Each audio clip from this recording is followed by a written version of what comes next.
All right, apparently,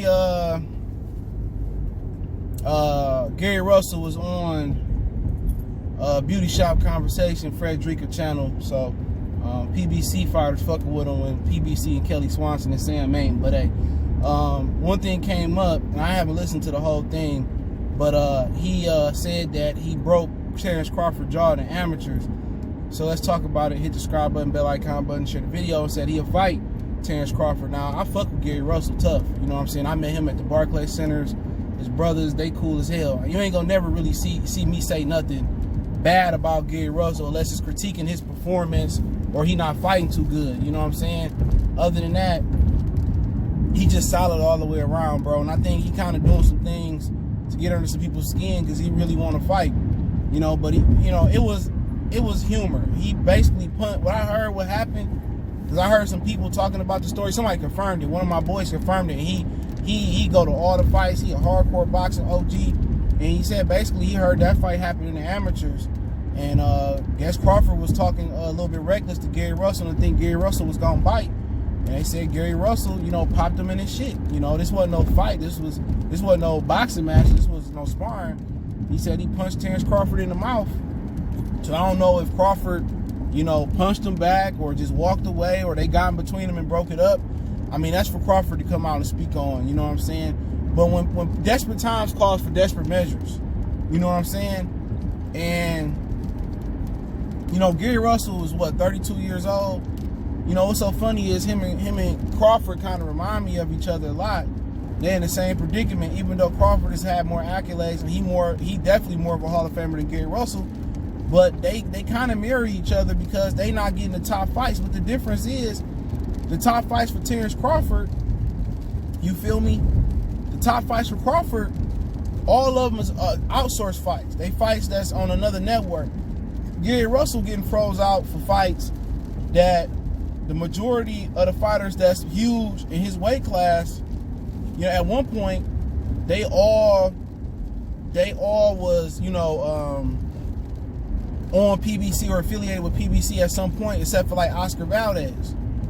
You know what I'm saying? And Al Heyman just, you know, didn't deliver those fights. He talked a little bit about Abner Mares, you know, really not really wanting to smoke.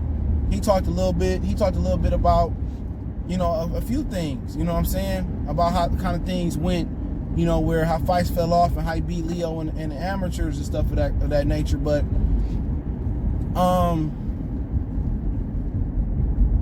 they kind of mirror each other. The only difference is Crawford, the excuse for that Crawford gets from PBC fans, he should have signed to PBC.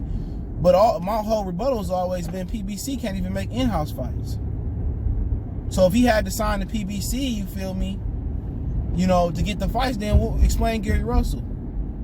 You know, he on PBC, so why they not delivering the fights? And he had a deal to go to Top Rank, and Al Heyman stopped him. People said, well, he said he not signed to Al. But Al Heyman got a lot of power, bro. He can make sure Gary Russell don't fight again. And he got his brothers and stuff of that nature. So, like I said before, I stand on what I said about that. And I got that from a really, really solid source, that Al Heyman is refusing to let Gary Russell, you know, do his own thing. Now, he going to let FN Jobway, when his contract up, slide over to the Top Rank. They still working on that. You feel me?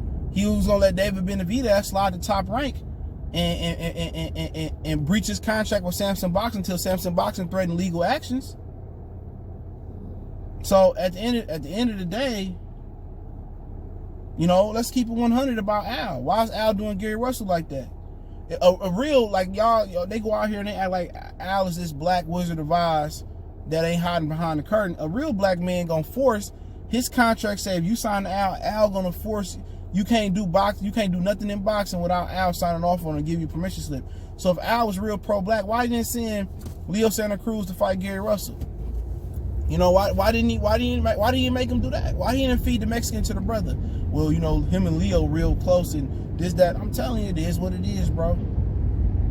This is a very interesting topic, you know, because these guys both are suffering the same in their career. Both real dudes. Both humble, down to earth.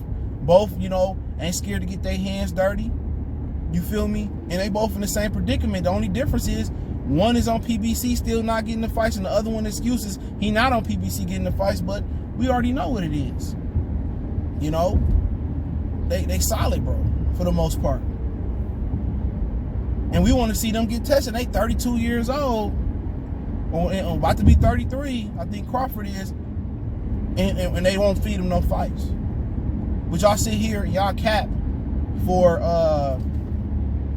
y'all cap for Al Heyman, but don't nobody call him out on this bullshit. Fred crying about Kelly Swanson, right? So if PBC is so black and they got so much, blind black faithfuls, right? If they so black, then why is Kelly Swanson, who multiple media members are saying is a racist, and it said racist things to them? Why is she still employed there? If Floyd Mayweather owns part of Premier Boxing Champions, if he is pro-black, why is he support Donald Sterling? Why does he support Donald Trump? Y'all quick to say anybody support Donald Trump, take a picture with Donald Trump, wear an MAGA hat, is racist. Then what about Floyd? Floyd seemed to be exempt from being a raccoon. It's like y'all accept Floyd and like Kanye West for being raccoons, but y'all still love him. Y'all called Jordan raccoon for years because he didn't want to get into that black political shit, right? Y'all called him raccoon for years because he didn't want to get involved in that. But yet again, y'all still support these dudes and buy their gym shoes and buy their gear. So which is it, bro? That's why I'm not fucking with that pro-black shit. Fuck Black Lives Matter and that whole fake-ass movement. I've been saying that. People say, well, you just so pro-black. No, I'm for my people. Same way you pro-Mexican, pro-Puerto Rican, pro-white people. I'm for my people on matters like that. But then again, I'm done with that, bro. Because my people don't support me when I talk messages. All they do is fight me. When I try to point out the bad people in our community, and I try to say, this is the reason why we got separation and dysfunction, don't nobody want to ride with you. They still want to wear Gucci and all that. So I'm off that. I'm off that. I live and I learn. I get intel every day, which I can change my mind on. And people say, all these people want to be on some woke shit now and this, that, and the third. At some point, you got to wake up, right? When you go to sleep, you got to wake up. And that's just my opinion on that. But at the end of the day, man, about all that stuff, man, I ain't trying to hear that no more, bro. I ain't trying to hear that, man, because black people don't galvanize. We don't move as one. There's no unity or nothing no more. And it's truly sad, bro.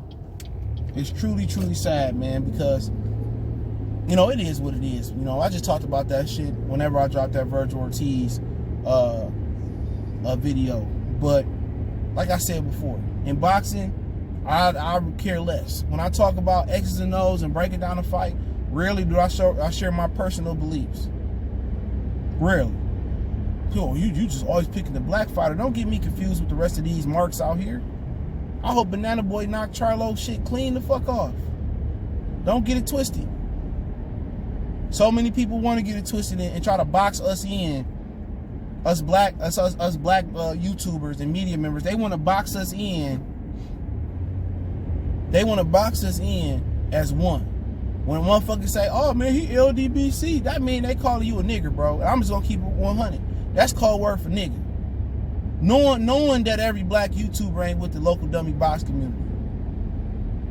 That's all it is. That's a code word for that shit. Don't disrespect me like that, bro. I ain't never been out here just pushing one black fighter. Nigga, I talk about all fighters.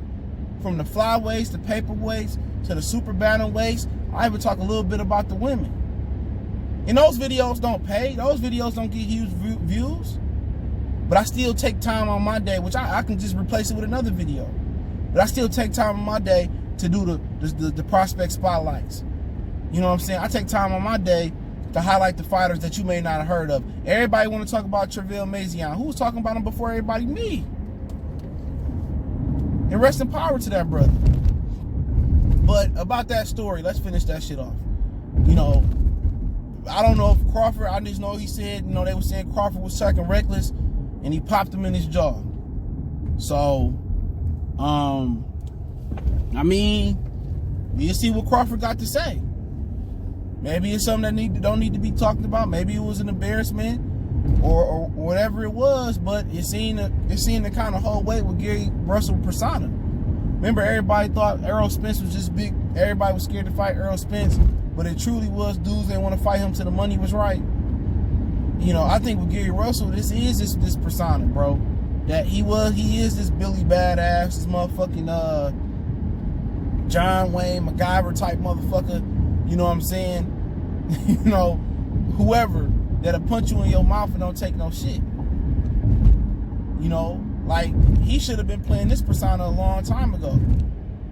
He coming off as like he with all the shit. He coming off as a guy like that, man. And if that's his persona and he want to start playing into it now, I'm not knocking him. But let's be honest, you really ain't jumping up to. Crawford said he can make 40. You wouldn't jump up to 40 and fight Crawford. Now I didn't really hear the whole part between him and his dad. Devin Haney dad. And I'll try to get to that at some point. Maybe talk about that on live. But he talking, bust a move. I was talking to one of my subs in the comment section. OG, you know what I'm talking about when you hear the video. And we talking about, he said, well, I don't believe Gary Russell until he dropped that belt. And when Gary Russell dropped that belt and said he moving up, right now it just seemed like, and I know he a solid dude, I fuck with him. But it looked real clout chasers. And what I was told is he was threatening to jump up 2 weight classes to force Al Heyman's hand to deliver a big fight. So if that's part of his tactics, let's do it. But he want to move up, fight Crawford, man. We already know what's gonna happen, bro.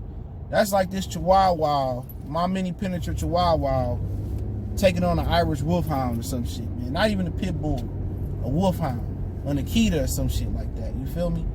And there's no disrespect to the brother. Just like that's conventional wisdom. You gonna go in there and Bud gonna punish you. This ain't when y'all was 12, 13, 14, 15, 16. And this ain't no fight where nobody can jump in between y'all and break that shit up. This gonna be a real fight where he gonna blow up to 160. You probably gonna be lucky to be if y'all fight at 140. You gonna be lucky to be 140 pounds fight night. And he gonna abuse your ass. It's different from fighting in the street. Maybe in the street you can handle your own. But I'd love to see what Crawford said about this, and maybe when he wake up, maybe somebody Bernie will text him or some shit like that and say, hey man, Gary Russell speaking bad on your name, and maybe they will fight. They can do a fight, but we know how that's gonna end. Ain't no 26 pounder. I don't care how good you is gonna move up and whoop somebody at 47. But if they want to do it, well, fuck it. I supported 2 of the most duck dudes in boxing. When you talking about boxing politics, this is what you talk about right here. You could be the most skilled fighter in the world. You could be the fastest, most athletic fighter, the best, systematically breaking dudes down. You can have the highest IQ out there off the board. You can have all that shit. But guess what? If you ain't got the boxing promoter or the politics behind you, ain't nobody gonna see or hear you. And that's the thing about boxing. It ain't about skill. It ain't about ability. It ain't about nothing. It's all politics. It's all politics. That's it. If you ain't got the politics, but they can make anybody a world champion that got just enough skill. We done seen a lot of dudes that shouldn't even never touch the world championship belt. No offense, Tevin Farmer should have never been world champion. But the politics put him in position to be world champion. You feel what I'm saying? But it's a lot of dudes. Arturo Gatti shouldn't have been no fucking world champion. But the politics will do that for you. But when you ain't got politics behind, and it just seemed to be the dark-skinned brothers and the dark-skinned sisters that get the shit into the sticks in politics. Look at Kirsten Shields. I'm gonna say this, bro, and I ain't knocking her or nothing like that. And this is not what I believe in, because I've never met her. But I will say, when my grandmother died, she trying to kind of show love. So I ain't got nothing bad to say about the sister at all, because she didn't have to go out there and reach out to me when that shit happened. So I ain't got nothing but love for somebody from the Mint. But everybody I talk to, these brothers, oh, she's a hood rat and she's this, she's that. And I'm just looking like y'all let Ronda Rousey do the same fucking shit. But y'all wouldn't call him Ronda Rousey a hood rat. Y'all wanted to put y'all dick up in her.